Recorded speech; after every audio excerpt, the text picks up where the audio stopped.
La mentira puede detectarse a través del lenguaje corporal y de la forma en la que manifestamos nuestras emociones. La observación de estos comportamientos es una buena herramienta, muy útil para el trabajo diario de policías, jueces o psicólogos. Juan Ángel Anta es criminólogo y experto en detección del engaño y precisamente este fin de semana está aquí en Santa Cruz de Tenerife para impartir un curso en el Colegio de Psicología. Buenas tardes, Juan Ángel. Buenas tardes, encantado. Por lo tanto, podemos intuir que es relativamente fácil saber si nos están engañando. No es relativamente fácil. Es más complejo de lo que se piensa.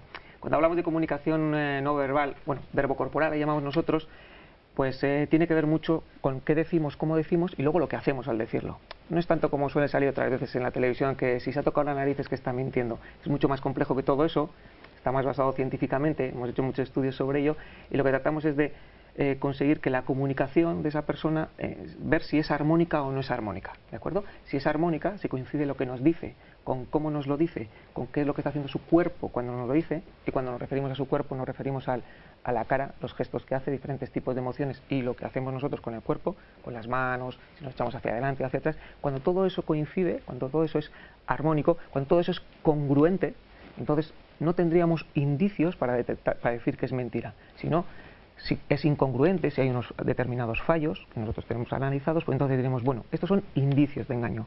Y en base a esos indicios de engaño luego seguiremos trabajando. Entrevistaremos, preguntaremos y veremos qué es lo que le va ocurriendo a la persona en función de las preguntas que nosotros le hagamos. Esto sin duda me imagino que será de gran utilidad para a la hora de una investigación, por ejemplo, saber si una persona que puede estar acusada de algo ha cometido o no ha cometido un crimen. Pero claro, es complicado saber realmente, quiero o no, es una suposición, ¿no? No es una cosa determinante. Entonces, ¿cómo se puede luego lograr confirmar esta teoría y luego incluso saber la verdad, que es un paso mucho más allá? Pues estamos en varios frentes, trabajando en varios frentes. Uno de ellos es en el de hacer, bueno, el que hacemos diferentes tipos de peritajes. Entonces, como perito, pues si nosotros somos expertos en comunicación verbocorporal y credibilidad, pues hacemos un peritaje. Puede ser de parte o la puede pedir el juez.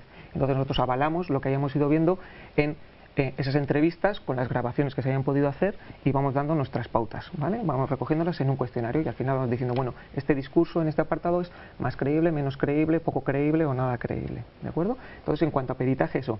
En cuanto a prueba, no, evidentemente no sirve como prueba en ningún juicio. Podría servir como prueba indiciaria, es decir, cuando es la palabra de uno contra la palabra de otro y el juez no tiene testigos, pues, habitualmente se le suele hacer unas pruebas de credibilidad, tanto a unos o a otros, ¿no? Bueno, pues en ese aspecto, en vez de valorar solo lo que a día de hoy se va valorando, que hoy en día solo se valora qué es lo que dice la persona, la comunicación verbal, ¿de acuerdo? Nosotros valoraremos qué es lo que dice, cómo lo dice y luego todo el apartado corporal. Diferentes estudios nos dicen que determinados gestos en determinados momentos o determinadas emociones incongruentes correlacionan mucho con que alguien esté diciendo una mentira. Otros gestos y otras emociones y otro tipo de expresarse corporalmente con el discurso que llevamos a cabo nos dice que correlaciona mucho con veracidad. Esos estudios los llevamos haciendo de 4 años atrás en universidades, en prisiones, en diferentes sitios, para tratar de tener toda esa información que nos ayude a hacer luego los peritajes. ¿Podemos poner un caso práctico de alguno de los casos más mediáticos, digamos, que se hayan seguido en los últimos meses en España, un poco para saber cómo se ha analizado el comportamiento de una determinada persona? Podemos hablar un poquito, si te parece bien, de Bretón, que fue el último así caso muy mediático, ¿no?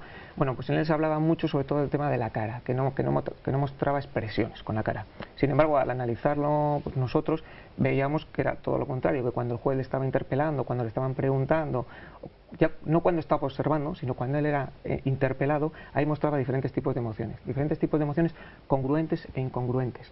Me explico un poquitito. Una emoción nosotros denominamos incongruente cuando alguien te dice que está muy contento por algo y sin embargo lo que muestra es tristeza en la cara, ¿vale? Eso es incongruente. Tú no dices que estás contento por algo y muestras tristeza. Y como la comunicación corporal es más básica, es más primitiva, es más difícil que nosotros la podamos modificar con nosotros mismos, pues nosotros nos creemos más en esa emoción. Y luego, si se le puede seguir preguntando, o entrevistando, o interrogando, como queramos llamar, pues iremos viendo a qué es debido, ¿de acuerdo? Pero ya tenemos un indicio que no nos coincide mucho.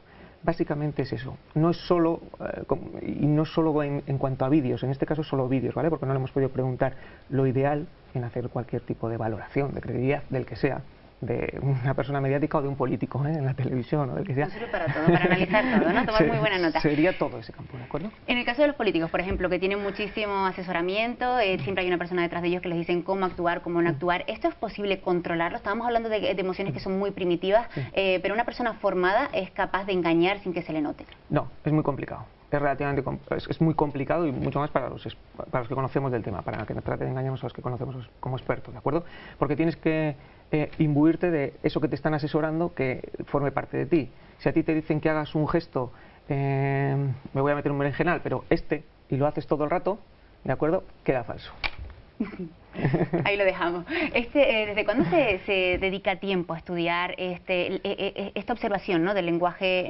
Bueno, yo digo el lenguaje corporal, sí, pero antes matizabas que es... Nosotros lo llamamos verbo corporal. Verbo corporal. La comunicación no verbal desde hace muchísimos años, ¿de acuerdo? Y de los primeros que trabajaron sobre ello, pues fue Darwin, que ya lo veía en los animales. En los animales veía que tenía unas ciertas, sobre todo facial, en la cara, tenía unas ciertas emociones que las reflejaba como emociones que consideraba que mostraban emociones diferentes los animales. Luego lo extrapoló a las personas y de ahí para acá.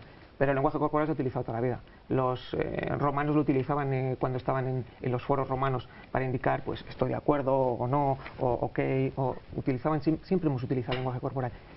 Probablemente la comunicación derive de la comunicación no verbal. Es decir, primero veíamos si lo que observábamos, si veíamos a alguien o algo y consideramos que era una amenaza o no, en función de sus gestos o de su forma.